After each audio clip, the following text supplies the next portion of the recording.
Antoine, alors à l'issue de ce sommet, quel geste vers l'Ukraine de la part des Européens concrètement ?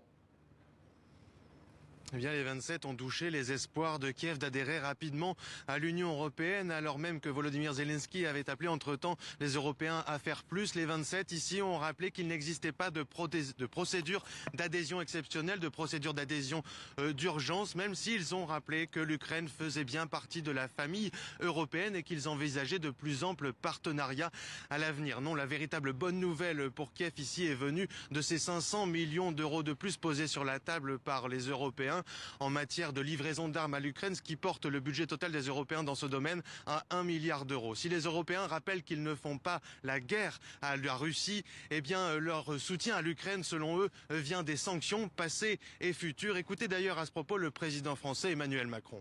Est-ce que nous excluons des sanctions supplémentaires? En aucun cas.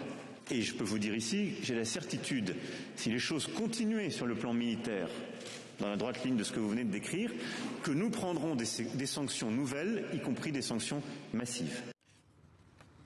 Les 27 ont rappelé ici à Versailles leur solidarité et ils ont souligné le courage qui s'est exprimé ici, le courage de cette résistance ukrainienne qui s'est exprimée ici tout au long des débats. Et le président français d'ailleurs de conclure, je cite, que l'Union européenne soutiendra l'Ukraine jusqu'au bout.